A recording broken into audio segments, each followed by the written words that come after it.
Hello and welcome to this short introduction to FairChoices version 4. In this presentation we will use some concepts that are not described in detail here. If you want a more thorough presentation, we recommend that you go to our webpage, fairchoices.org, and click on the tab User Guides here. This takes you to this page, and if you scroll down, you see here on the left-hand side of your screen our FairChoices user manual for policymakers. Now we will instead click on the beta tool, which takes us to FairChoices version 4. Here you select your country of interest, so we will go with Tanzania today. Once the location has been selected, FairChoices automatically takes you to the location's homepage. The location is shown here in the sidebar in case you wonder where you are. The sidebar menu also displays the options Home, Interventions, Set Budget, and Set Priorities. Clicking Interventions takes you here. And this is the FairChoices taxonomy. And this taxonomy is based on the WHO's UHC compendium. Typing a word into the search field gives you all interventions associated with that word. For example, cancer up here. You can also get information about interventions if you click on the folders. So, for example, if we want to get the vaccines, we click communicable diseases, communicable disease prevention, vaccinations, and routine childhood immunization. To see the evidence behind an intervention, click on the eye-shaped form next to the intervention. And if we hover the mouse over here, we see that the eye gets red, and we can click on the red eye. Clicking the red eye, the following evidence appears. We can scroll up and down, and we can download. And if we want to get back, we just click here. So I'll click here. We are not going through the evidence in this presentation. Okay, so moving to Set Budget. Here, FairChoices provides a tool for projecting health financing 5 years into the future for public finance, external aid, and out-of-pocket expenditures. The baseline values should reflect the current situation in health financing. So the default baseline values are based on data from the WHO Global Health Observatory and WHO's Global Health Expenditure Database. But countries should input their own up-to-date data. To project the future development in health financing, you, as the user, must provide estimates for these types of health financing 5 years from now in the target boxes. So, for example, we set the targets here to 28 for public finance, 10 for external aid, and 14 for out-of-pocket. And then we can press Calculate. So now we get this figure here showing the development 5 years into the future. And we also have it as a table. We can see that 12 plus 14 plus 10, that's $36. And our target is 28 plus 10 plus 14, which sums to $52. So hence, we plan for an increase of about $16 per capita. And now we can move to Set Priorities. So if you click there, a league table appears. So this is a league table, where each row provides information about a specific health intervention. By default, 5 columns are included in the league table. Baseline coverage is the percentage of the population in need which currently has access to an intervention. That's this column.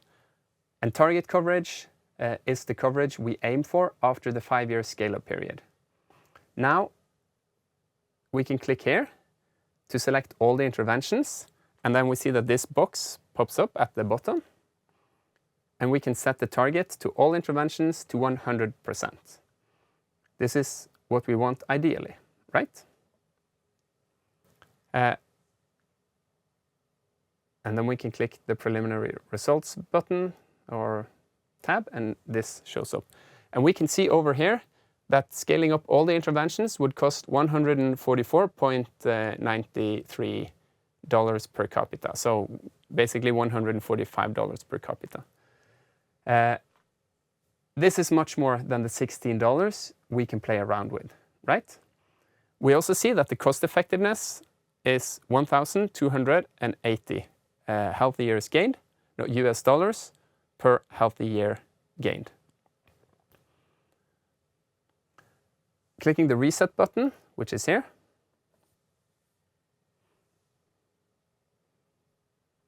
takes us back to a league table with no increase in coverage. So one way to reduce costs is to sort interventions according to cost effectiveness, which is this column, the US dollars per healthy gained column. The lower the value, the higher the cost effectiveness. Clicking two interventions while pressing Shift, so if I click here and I press Shift, I can select all the interventions in between. So if I scroll down and select all interventions down to management of PTSD, I can set that to 100%. And we see here that the cost effectiveness, that the final cost per capita is $15.87, which is approximately 16, right? And that the cost effectiveness is 156 US dollars per healthy years gain. So we can remember that it used to be 1,280 US dollars per healthy years gain for the full package. So this is much more cost effective. Okay. Now, one problem is that during 5 years, we typically will not manage to scale up any intervention by more than 15 to 20%, which corresponds to 3 to 4% per year. So instead of setting target coverage like we did, we can reset here. We can use increase by, for example, 20%. So if we select all interventions and we select increase by down here and we go with 20%, this takes us to $35.82 per capita. So this is too high, right? We only have $16. Now, if we instead select everything down to, and let me see here,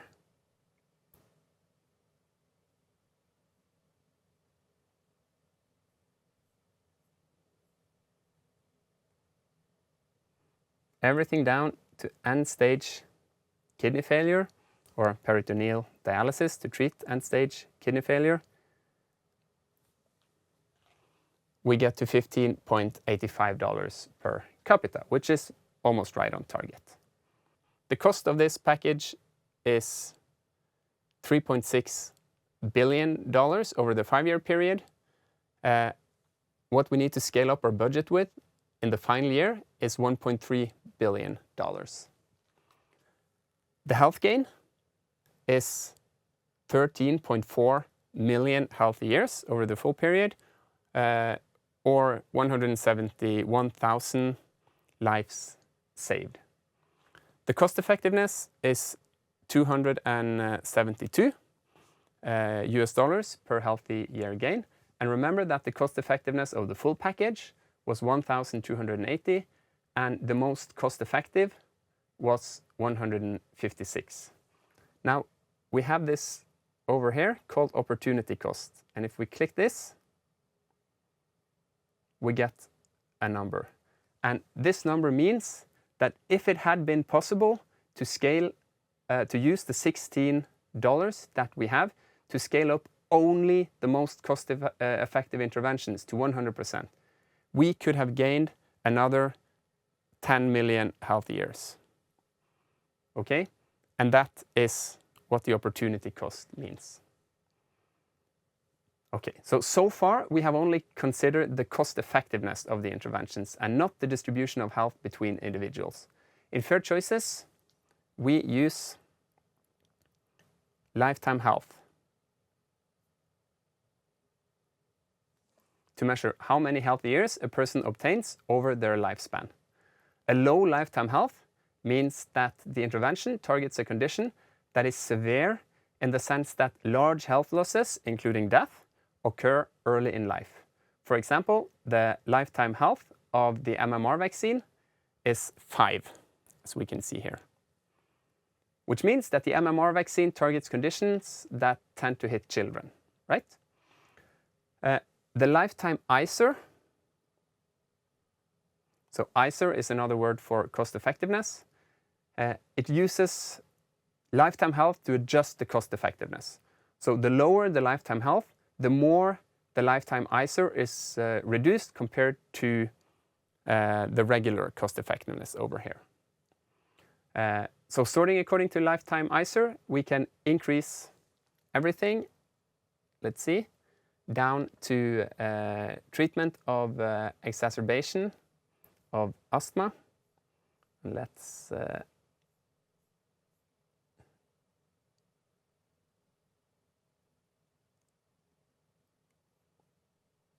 by 20%, and it costs $16.13. Now, compared to the package focusing only on cost effectiveness, we see that the cost effectiveness is now 281 instead of 272. So there is a loss because we sacrificed some health to reach vulnerable populations. We can calculate the opportunity cost, which is now 10.2 million instead of the 10 million when we sorted according to cost effectiveness only. And then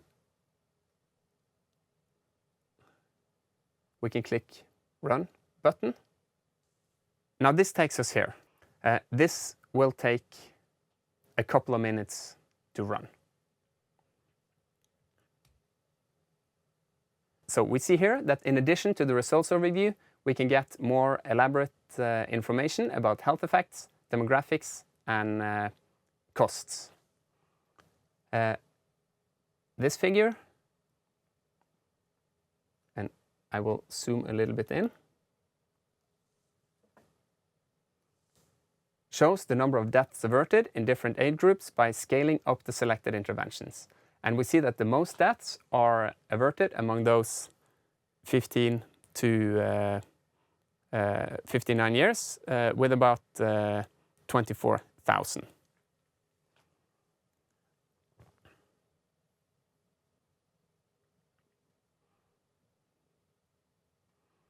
The next figure shows the number of deaths averted by cause.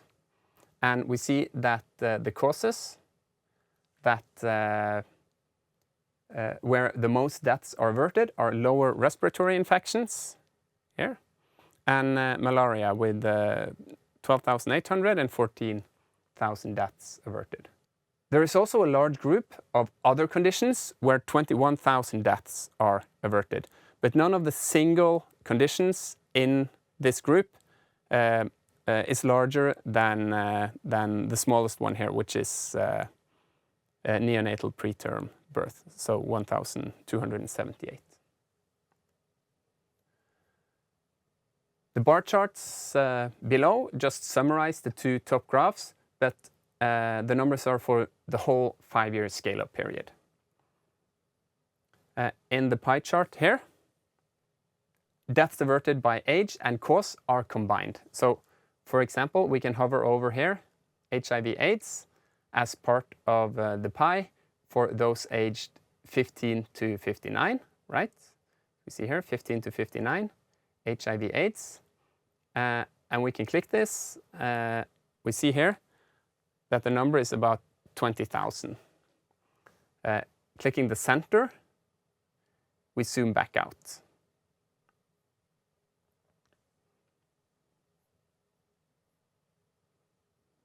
Okay, going to demographic.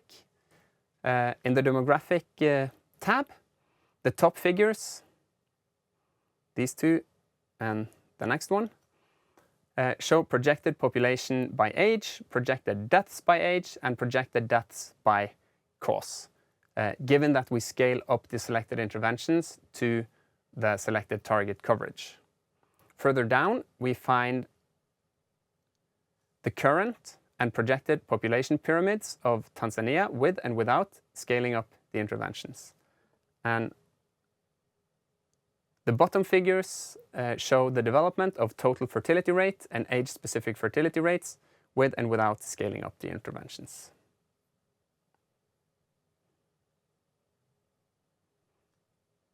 Scrolling up again and clicking costs, we get this. And here, the selected interventions are listed. The list of all the interventions, and we can also see it over here, what the baseline coverage is and what the target coverage is. If you click one of them, the costs following from this specific intervention is displayed, and the number in brackets is the number of components that go into the total cost. So, for example, under early care for newborn,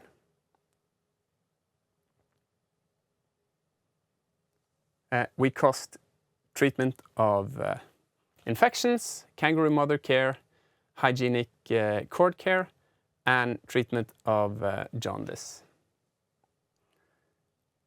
Thank you for watching. We hope this will be helpful when using FairChoices.